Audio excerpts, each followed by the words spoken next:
Dans la Bible, Dieu se révèle à travers plusieurs noms. Des noms qui ne sont pas des simples appellations, mais qui expriment sa nature, son caractère, ainsi que ses actions envers son peuple. Pourtant, la plupart des fidèles attendent des noms comme Jéhovah Shammah, Jéhovah Jireh, Jéhovah Tsidkenu, sans pour autant comprendre leur signification profonde ainsi que spirituelle. Bonjour chers followers de Jack TV. Comme vous le savez tous sur cette chaîne, nous avons pris sur nous le devoir de non seulement vous informer, mais aussi de partager avec vous les enseignements sur des petites notions que nous devons maîtriser en tant qu'enfants de Dieu. Et bien, dans cette nouvelle vidéo, nous allons ensemble découvrir la signification de ces noms de Dieu, leur origine biblique, ainsi que la portée que ces noms peuvent avoir sur notre marche chrétienne.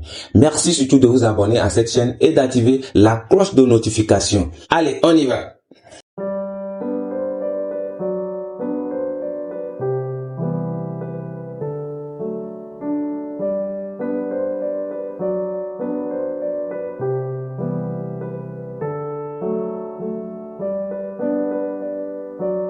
Le premier nom de Dieu que nous devons absolument maîtriser, c'est Jéhovah Jireh, c'est-à-dire l'éternel pouvoir ou bien l'éternel pouvoira. Et ce nom est à retrouver dans le livre de Genèse, dans son chapitre 22, le verset 14. C'est à cet endroit que l'Éternel a pourvu le bélier, c'est-à-dire il a donné le bélier à Abraham pour qu'il puisse prendre cela et le remplacer avec son fils qui devait offrir en holocauste à Dieu. Et oui, l'Éternel Dieu pourvoit toujours à nos besoins spirituels aussi que matériels. Le deuxième nom, c'est Jéhovah Sabaoth, qui veut dire l'Éternel des armées. Dans notre Bible, nous pouvons retrouver ce nom dans le livre de 1 Samuel 1, le verset 3. Jéhovah Sabaoth ou encore l'Éternel des armées, c'est le titre, sinon le nom de Dieu qui exhibe le pouvoir de Dieu sur les puissances terrestres et spirituelles. Ou encore l'Éternel des armées, c'est le nom de Dieu, sinon le titre de Dieu qui exhibe le pouvoir de Dieu sur les armées célestes et terrestres. C'est Dieu qui combat pour son peuple, pour ses enfants et dirige l'univers. Jéhovah Shammah est le troisième nom que nous devons connaître en tant qu'enfants de Dieu et cela signifie que Dieu est là. Et c'est dans le livre de Ézéchiel, chapitre 48, le verset 35, qu'on retrouve ce nom pour dire que Dieu est constamment présent, il est là en toutes circonstances, en tout lieu, il est près de ses enfants, prêt à les écouter et il ne les abandonne jamais. En quatrième position, on retrouve Jéhovah Tsidkenu, qui veut dire l'Éternel notre justice. Dans le livre de Jérémie, chapitre 23, le verset 6, l'Éternel Dieu, le Seigneur Jésus-Christ, a été annoncé comme le juste qui viendra sauver le monde. Une prophétie qu'il a tenue à accomplir. Et donc aujourd'hui, nous sommes déclarés en tant qu'enfants de Dieu des justes. Jéhovah Shalom, qui se traduit comme l'Éternel est paix. Dans Juge 6, verset 24, Gédéon a bâti un autel après que l'Éternel lui ait donné la paix et l'assurance. Et oui, Dieu donne la paix qui dépasse tout entendement, qui dépasse toute compréhension. Le sixième nom de Dieu à connaître, à maîtriser en tant qu'enfant de Dieu est Jéhovah Nissi. Cela sous-entend l'Éternel est ma bannière. Ce nom est à retrouver dans le livre d'Exode, dans son chapitre 17 et le verset 15.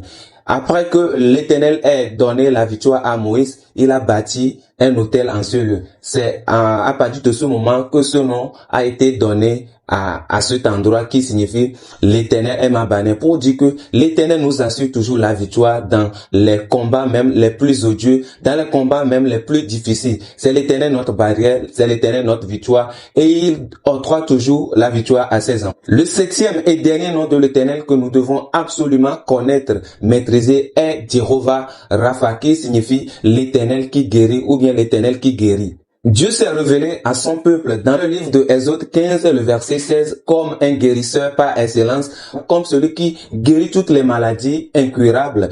Dieu guérit les maladies qui sont déclarées par les docteurs intraitables. C'est lui qui guérit sur le plan physique comme sur le plan spirituel. Il est à comprendre sans doute aujourd'hui que ces noms que je viens d'expliquer ne sont pas à négliger, ne sont pas des simples concepts, mais des noms qui révèlent la nature, le caractère même de Dieu. C'est pourquoi nous devons les maîtriser pour pouvoir les utiliser à bon escient, pour pouvoir les utiliser quand il le faut. Exemple, quand je dois prier pour que l'Éternel pourvoie à mes besoins, je n'ai pas besoin de citer des noms au hasard, je n'ai pas besoin d'invoquer tous les noms de Dieu, mais je dois précisément citer le nom de Jéhovah Jireh, parce que c'est ce Dieu-là, oui, ce Dieu-là qui pourvoit aux besoins. Donc il appelle aujourd'hui que ces noms doivent être maîtrisés pour pouvoir être bien utilisé pendant nos moments d'intimité, pendant nos moments de prière intense pour demander une chose précise à Dieu. Mesdames et messieurs, merci d'avoir suivi cette vidéo. Si vous l'avez aimé, merci de la partager avec les frères. Merci de la partager autour de vous. Je suis Jack, créateur de contenu 100% chrétien. Je vous souhaite la bienvenue sur ma chaîne. Si vous n'êtes pas encore abonné, merci de le faire et surtout d'activer la cloche de notification. Nous sommes premiers sur toutes les actualités de tout horizon. Également, par moment, nous offrons des petits enseignements comme celui-ci que je viens de faire aujourd'hui. Et pour ne pas manquer cela, merci d'être actif sur la chaîne. Merci de donner également vos avis dans les commentaires. Merci de nous encourager à pouvoir continuer cette aventure. Que l'Éternel Dieu vous bénisse, vous garde. Si l'Éternel ne revient pas, nous allons nous retrouver d'ici peu pour d'autres actualités ainsi que d'autres enseignements.